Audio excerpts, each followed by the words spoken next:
தீயவா நீ என் தூயவா. அத்தியாயம் 41. டேய் குட்டி சைத்தான்.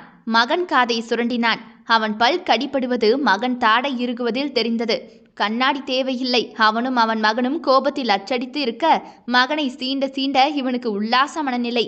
கேளிக்கை வேடிக்கை என்று இதுவரை அரசியல் அவன் இலக்கு தாண்டி போனதே இல்லை. மகன் முறைக்க இவன் முறைக்க இந்த விளையாட்டுத்தான் அவன் வாழ்வில் முதல் கேளிக்கையாகி போனது. டே நீ இன்னும் தூங்கலைன்னு தெரியும் என்றதுமே துவாரகன் சட்டென்று கண்ணை திறக்க அவன் அருகே தீயவன் உட்கார்ந்திருந்தான். யாரை பார்த்துடா பயந்த? துவாரகன் பதில் சொல்லாது முகத்தை திருப்ப போக அவன் கன்னத்தை வலிக்காது அழுத்தி தன்னை பார்க்க வைக்க மகனோ எதுக்கு உன்கிட்ட சொல்லணும் என்பது போல ஒரு பார்வை பார்த்து வைத்தான். அப்பனை குண்டு வச்சு கொல்ல பார்த்துட்டு இப்ப பயந்து காய்ச்சல்ல வேற கிடக்குறியா நீயே என்று தகப்பனை அரண்டு போய் துவாரகன் பார்த்திட, எப்படி கண்டுபிடிச்சார் இந்த ஆளு என்று அவன் அரண்ட பார்வை கூற, அரசியல்ல பழத்தை தின்னு கொட்டை போட்டவனையே எதிர்த்து போராடி ஜெயிச்சு சிஎம் பதவியில் வந்து இருக்கேன்டா. ஆஃப்டர் ஆல் என் சுண்டு விரல் சைஸ் இருக்கிற உன்னை வாட்ச் பண்ணாமல் இருப்பனா என்ன? ரவுடி பயலே, எவன்டா அவனுக்கு பாமை கொடுத்தது? எதுக்குடா பாமை காரில் வச்ச நீ? தன் வீட்டு சிசிடிவியை செக் பண்ணும் பொழுதே மகன் காரை சுற்றி வருவது தெரிந்ததுமே தீயவன் சிரிக்கத்தான் செய்தான். சிரித்தவனோ, அதானே என் வீட்டுக்குள்ள வர எவனுக்கு தைரியம் உண்டு? ஏன் ரத்தண்டா பாரு, அப்பனை முடிக்க அன்னைக்கு நான் நின்ன அதே வெறியோட நிற்கிறான் என்று மார்த்தட்டி சிரித்த தகப்பன் இவனாகத்தான் இருக்கும். நீயா வாயை திறந்து சொல்றியா இல்லை உன் அம்மாக்காரி வந்ததும் இது அப்படியே உங்க அம்மா கிட்ட சொல்லி என்றதுமே மறுப்பாக வேகமாக தலையாட்டிய துவாரகனோ, அம்மா கிட்ட சொல்லாத உதட்டை பிதுக்கினான்.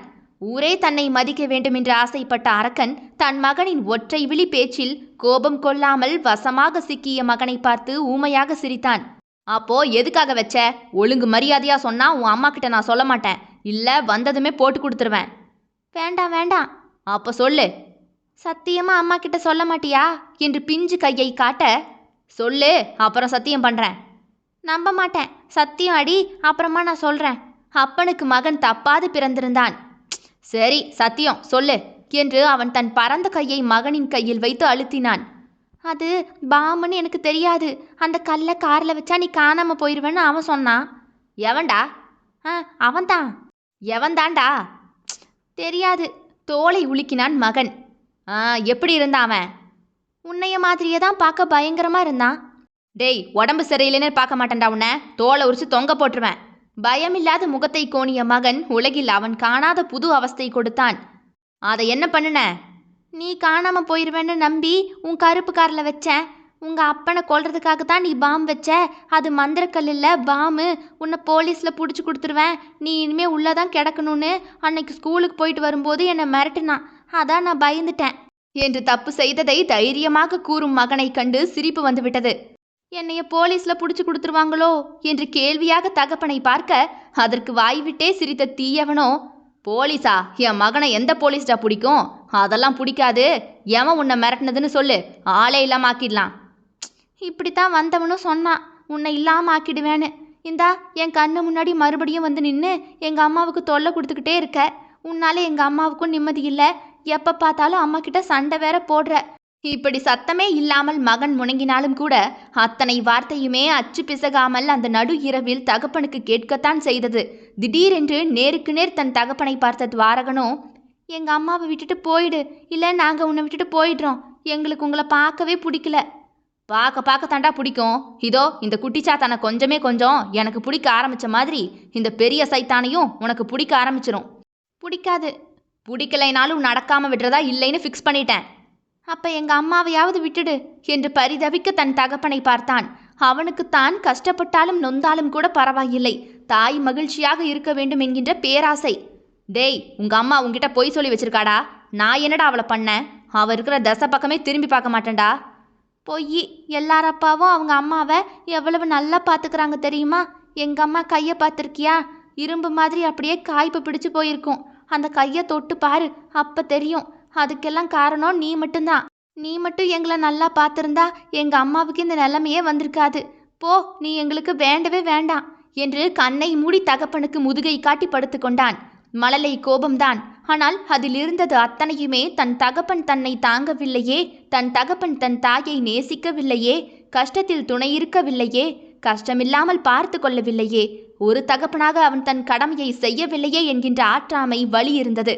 சிறிது நேரம் குட்டி உதடுகள் தகப்பனை அர்ச்சனை செய்து கொண்டே இருக்க தன்னை அறியாமலேயே குழந்தை தூங்க ஆரம்பித்து விட்டான். மகனையே பார்த்து கொண்டிருந்த தீயவனும் அப்படியே படுக்கையில் முகத்தை புதைத்து தூங்கிவிட, நடு இரவு தன் மீது ஏதோ தொடுமுணர்வில் சட்டென்று தீயவன் கண்ணை முழித்து தன் பாக்கெட்டில் இருந்த துப்பாக்கியை எடுக்க, அங்கே மகன் காலடியில் முகத்தை புதைத்து தூங்கிக் கொண்டிருந்த துளசியின் கைகள்தான் அவன் மீது வந்து விழுந்திருந்தது. மகனுக்கு சாப்பிட பிஸ்கட் பாக்கெட்டை வாங்கி கொண்டு உள்ளே வந்தவள், தகப்பனும் மகனும் எதிரெதிர் திசையில் முகத்தை திருப்பிக் கொண்டு தூங்குவதை பார்த்தவள் சத்தம் இல்லாமல் வந்து மகனின் காலடியில் முகத்தை புதைத்து கொண்டு சிறிது நேரம் உட்கார்ந்திருந்தாள். இவன் வேண்டுமென்று நினைத்த காலங்களில் அவள் கையில் அகப்படவில்லை. அவன் இல்லாமல் வாழ பழகி கொண்டாள். இவன் வேண்டவே வேண்டாம் என்று ஒதுங்க பழகி கொண்ட பிறகு வந்து வந்து வட்டமடிக்கிறான் இவன். அவள் முடிவை அவள் எடுத்து விட்டாள். ஆனால் மகன் முடிவை அவன்தான் எடுக்க வேண்டும் என்றுதான் வேடிக்கை பார்த்து கொண்டிருக்கிறாள். தூங்கியவள் கைகள் அவளை அறியாது தீயவனின் மடியில் விழவும், தூக்கத்தில் இருந்த தீயவன் தன் மடியிலிருந்து அவள் கையை தள்ள போனவனோ கையை அழுத்தி பிடித்த துளசியோ, ஒன்றும் இல்லதுவா, இருக்கேன், அம்மா உயிரை கொடுத்தாவது உனக்கு வேண்டியது எல்லாத்தையும் செய்வேன், பயப்படாத என்று தூக்கத்தில் கூட மகன் சரணம் பாட, அவள் மரத்து போன கைகள் தன் மகன் கை என நினைத்து தீயவனின் கையை அழுத்தி பிடித்தது. மகன் சொன்னது போலவே பள்ளமும் மேடும் கல்லாக தோல் தடித்து போன அவள் உள்ளங்கையை அவன் விரல்கள் உணர்ந்தது. என் அம்மா கையை பாரு, அப்ப தெரியும் என் அம்மாவோட வலி என்ற மகனின் கூற்றுதான் தீயவனின் காதில் வந்து விழுந்தது. அவள் கைக்குள் அவன் கை வெகுநேரம் இருந்தது. தீயவன் கண்களோ மெல்ல திரும்பி தூங்கும் துளசியையே பார்த்தது. ஓடி ஓடி உழைத்த உடல், சுருங்கி போன கண்கள், அதன் கீழே கருவளையம், முடியாத வேலையையும் செய்து பொலிவு போன அவள் தேகம், வறண்ட இதழ்கள், வற்றி போன மார்பகங்கள், வெடித்து கிடந்த பாதங்கள். தூங்கும் போதும் கூட அந்த முகத்தில் நிம்மதி இல்லை. நாளைக்கு ஓட வேண்டுமே என்கின்ற பரபரப்பிருந்தது. பாரம் சுமந்து சுமந்து வலுவிழந்து போன உடலோடு கிடந்தாள். முதல் முறை தன் மனைவியை பார்க்கிறான். காமத்துக்காக, தேவைக்காக என பல தடவை அவள் அங்கம் பார்த்திருக்கிறான், புறம் பார்த்திருக்கிறான். அவன் அகம் பார்க்க தேவைப்பட்டதே இல்லை போல. இன்று ஏனோ உளி வைத்து உடைப்பட்ட சிதிலமடைந்த பாறை போல கிடந்த மனைவியை, அக அழகு இல்லாது நலிந்து கிடந்த கந்தல் மனைவியை கர்வமே இல்லாத கண்ணோடு பார்க்கிறான். அவள் கை கொண்ட கடினத்தை மறுபடியும் அழுத்தி பார்த்தான். ஆ என்று வழியில் மனைவி முணங்க, தீயவனோ அவள் கையை திருப்பி பார்த்தான். துளசி உள்ளங்கையில் சிறு சிறு கொப்பளங்கள். அவள் ஓடும் ஓட்டத்துக்கு கிடைத்த தினக்கூலி அவை. என்ன நினைத்தானோ? அருகே கிடந்த மருந்துகளில் தேடி ஒரு மருந்தை பிசுக்கி அவள் கையில் போட்டுவிட்டவன், மகனின் காலடியில் குறுகி கிடந்த அவளுக்கு விசாலமாக இடம் கொடுத்துவிட்டு எலும்பி போய் சோஃபாவில் படுத்து விட்டான். அன்று காயப்படுத்திய அவனே இன்று காயப்பட்டு கிடந்த அவளுக்காக இறங்கினானோ? தன் காயப்பட்டவளுக்கு காதல்தான் கொடுக்க வேண்டும் என்கின்ற அவசியமே இல்லையே. மறுபடியும் காயப்படுத்தாது போவதும் அவள் காயத்தை உணர்ந்து கொள்வதும் கூட அழகிய மாற்றம்தான். தீயவன் நெட்டி முறித்து கொண்டு சாளரம் வழியே வந்த சூரியனை முறைத்து கொண்டே எழும்பி அமர்ந்தவன் இருக்கும் இடம் உணர்ந்து வேக வேகமாக மகனை திரும்பி பார்க்க, படுக்கையோ காலியாக கிடந்தது. Good morning sir. நர்ஸ் உள்ளே வர, எங்க அவன்? டிஸ்சார்ஜ் ஆகி போயிட்டாங்க சார், நீங்க நல்லா தூங்கிட்டு இருந்தீங்க, அதான் எழுப்பல, sorry sir. It's okay, bill summary கொண்டு வாங்க. அது மேடம் கட்டிட்டு போயிட்டாங்களே. வாட்? எந்த மேடம்? உங்க மேடம் தான். பல்லை கடித்தான் அவன். குடும்ப பிணக்கு வெளியே போனால் இவன் மானம்தான் காற்றில் பறக்கும்.